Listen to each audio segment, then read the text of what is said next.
What? They are swingers? That got your attention, didn't it? I'm not here to gossip. Sorry. People's intimate lives are none of my business to know or to judge. But there is something I've made my business to shamelessly dig into for 2 decades now. All the juicy, intimate, minute details in the life of vegan curds. Yep, this episode is about vegan curds. But if you know me, if you've listened to any of my cooking related episodes before, you know that when I talk about food, when I talk about cooking, I'm never really talking about only the food or the cooking. So keep listening if you want to know what this is all about. Often, when I'm teaching or sharing, I've repeatedly learned that something super obvious to me can be incredibly surprising to someone else. So, I've stopped considering anything too small or irrelevant to mention.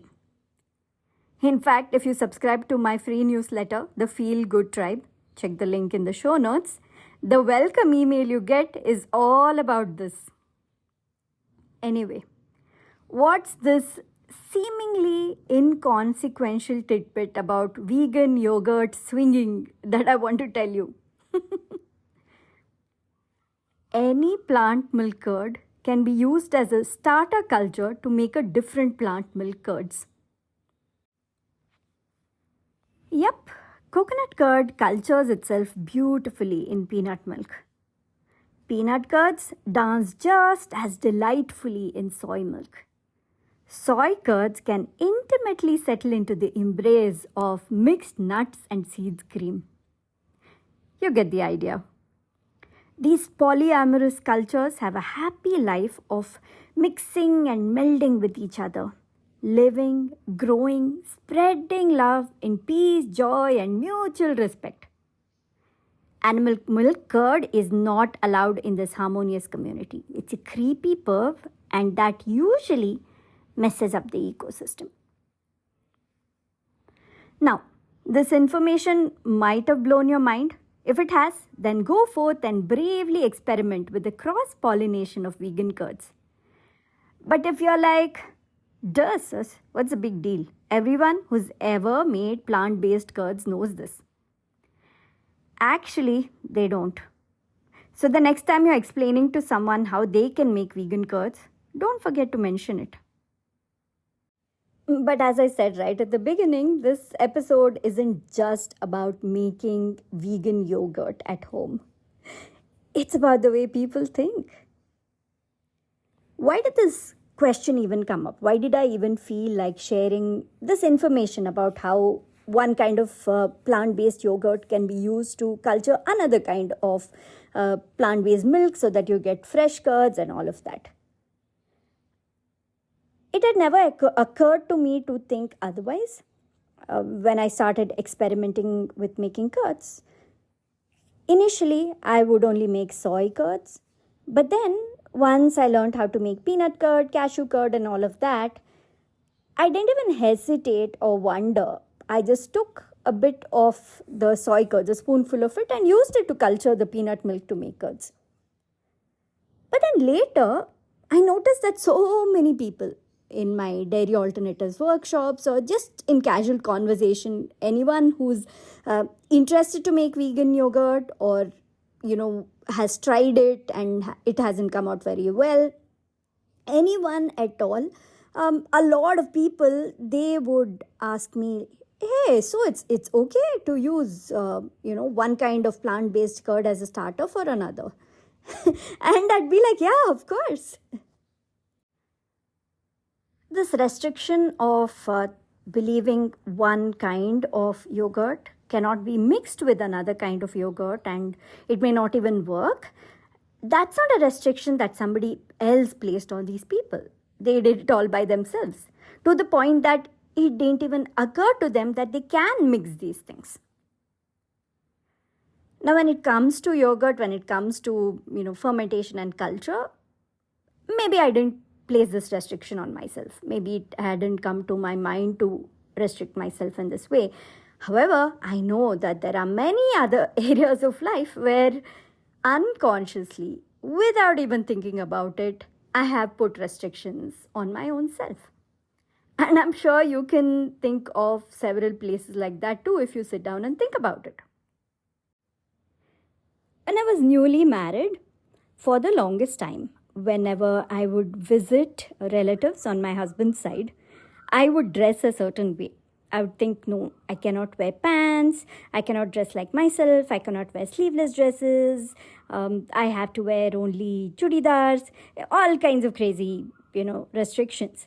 And not a single person in their family, including him, ever said that, oh, you should dress this way, you shouldn't dress that way.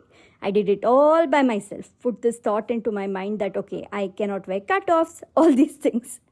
It took me a while to actually realize, like, it dawned upon me that, oh, I'm the only one stopping myself. Nobody really cares. So, see, this was an unconscious bias based on just things I'd seen outside in the world. When we had our restaurant, I would have a very different approach to the way I dealt with my team or my customers, the kind of a close relationship, the friendly vibe that I carried with everyone compared to another of my partners, the business partners. He would be very formal. He wouldn't even eat lunch in front of the other customers. Like, if people were eating and then it was lunchtime, I'd sit at a table, get the food served to me, and then I'd be eating too, at my own table. But he'd be like, no, we are service providers. We cannot be eating in front of the customers, or, we need to keep a certain level of formality, a certain level of distance. Neither one of us came from the food and beverage background. But I had certain thoughts. I didn't even think that I shouldn't be myself. And he had certain restrictions in his head, like, okay, this is the way you should be and this is the way you shouldn't be. Again, unconscious bias, unconscious restrictions.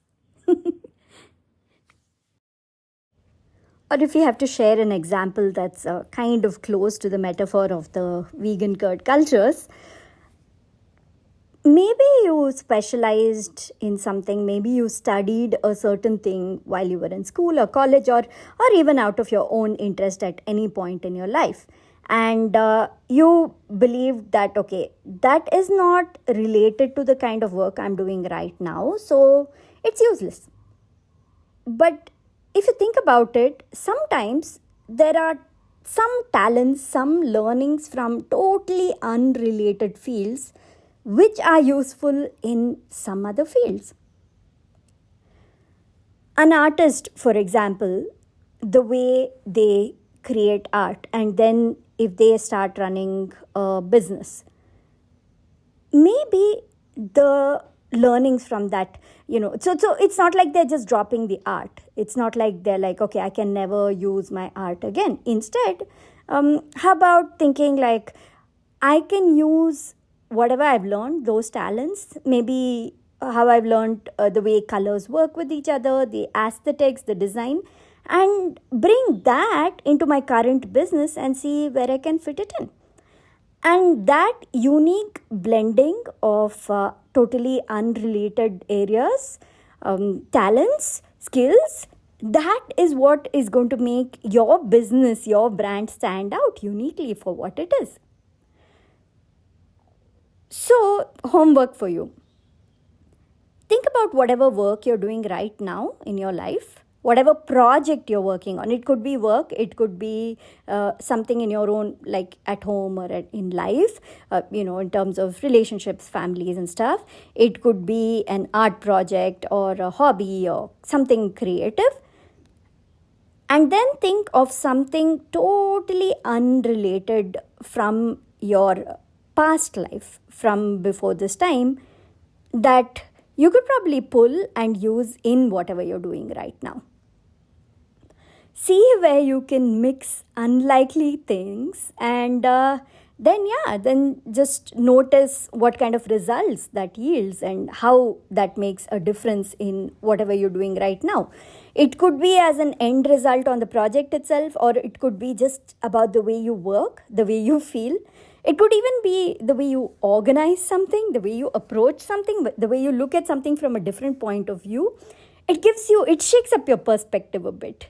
So try that, and think of what kinds of unconscious restrictions you've placed upon yourself, uh, and how that's stopping you from moving ahead in your life, or even just peacefully, joyfully living your life, simply because you believe those restrictions exist, without even considering otherwise. All right, that's it for today. As I said, sign up for my newsletter, The Feel Good Tribe. Go to veganosaurus.com/newsletter. Link is in the show notes. And we'll catch up again next week. Talk to you again. Take care. Bye. Thank you so much for listening to this episode of The Feel Good Factor. I'm Susmita Veganosaurus, and I'm looking forward to talking to you again very soon. Bye.